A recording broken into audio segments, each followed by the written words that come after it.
ഇതാണ് എൻ്റെ ലഞ്ച് വരുന്നത്. ബാക്കി എടുക്കാൻ ഈ പ്ലേറ്റിൽ സ്ഥലവും ഇല്ല കേട്ടോ. ഒരാളെടുത്ത് കഴിഞ്ഞ് പൊക്കോളൂ. എവിടെ നിന്ന് തുടങ്ങണമെന്ന് ഒരു ഐഡിയ ഇല്ല. ഇച്ചിരി ചോറ് എടുക്കുന്നുണ്ട്. ചോറിൻ്റെ സൈഡിൽ നമുക്ക് ഇച്ചിരി കപ്പ ഇട്ട് കൊടുക്കാം. കുറച്ച് കുഞ്ഞി ചെമ്മീൻ എടുക്കുന്നുണ്ട്. ഒരു ഞണ്ടിൻ്റെ പീസ് എടുക്കുന്നുണ്ട്. ഒന്നല്ല, 2. കുറച്ച് ഉണക്ക ചെമ്മീൻ. കൂർക്ക എടുക്കുന്നുണ്ട്.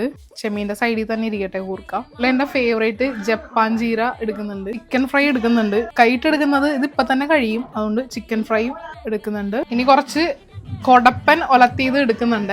ചാള എടുക്കുന്നുണ്ട്. ഫ്രൈ എടുക്കുന്നുണ്ട്. കുറച്ച് മോരുകറി നടുക്കൊഴിക്കുന്നുണ്ട്. കടുമാങ്ങ ഈ സൈഡിൽ ഇട്ടിട്ടുണ്ട്. ബാക്കി എടുക്കാൻ ഈ പ്ലേറ്റിൽ സ്ഥലവും ഇല്ല കേട്ടോ. ഞാനൊരു ഇച്ചിരി അച്ചാറും കൂടെ ഈ സൈഡിൽ ഇട്ടിട്ടുണ്ട്.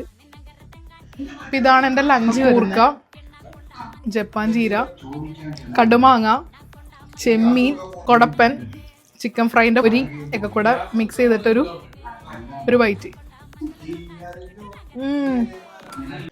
ഇതാണ് എൻ്റെ ലഞ്ച് വരുന്നത്. ബാക്കി എടുക്കാൻ ഈ പ്ലേറ്റിൽ സ്ഥലവും ഇല്ല കേട്ടോ. ഒരാളെടുത്ത് കഴിഞ്ഞ് പൊക്കോളൂ. എവിടെ നിന്ന് തുടങ്ങണമെന്ന് ഒരു ഐഡിയ ഇല്ല. ഇച്ചിരി ചോറ് എടുക്കുന്നുണ്ട്. ചോറിൻ്റെ സൈഡിൽ നമുക്ക് ഇച്ചിരി കപ്പ ഇട്ട് കൊടുക്കാം. കുറച്ച് കുഞ്ഞി ചെമ്മീൻ എടുക്കുന്നുണ്ട്.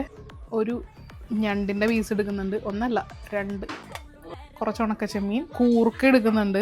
ചെമ്മീൻ്റെ സൈഡിൽ തന്നെ ഇരിക്കട്ടെ കൂർക്ക. അല്ല, എൻ്റെ ഫേവറേറ്റ് ജപ്പാൻ ജീര എടുക്കുന്നുണ്ട്. ചിക്കൻ ഫ്രൈ എടുക്കുന്നുണ്ട്. കൈട്ട് എടുക്കുന്നത് ഇതിപ്പോൾ തന്നെ കഴിയും, അതുകൊണ്ട് ചിക്കൻ ഫ്രൈയും എടുക്കുന്നുണ്ട്. ഇനി കുറച്ച് കൊടപ്പൻ ഒലത്തിയത് എടുക്കുന്നുണ്ട്. ചാള എടുക്കുന്നുണ്ട്. ഫ്രൈ എടുക്കുന്നുണ്ട്. കുറച്ച് മോരുകറി നടുക്കൊഴിക്കുന്നുണ്ട്.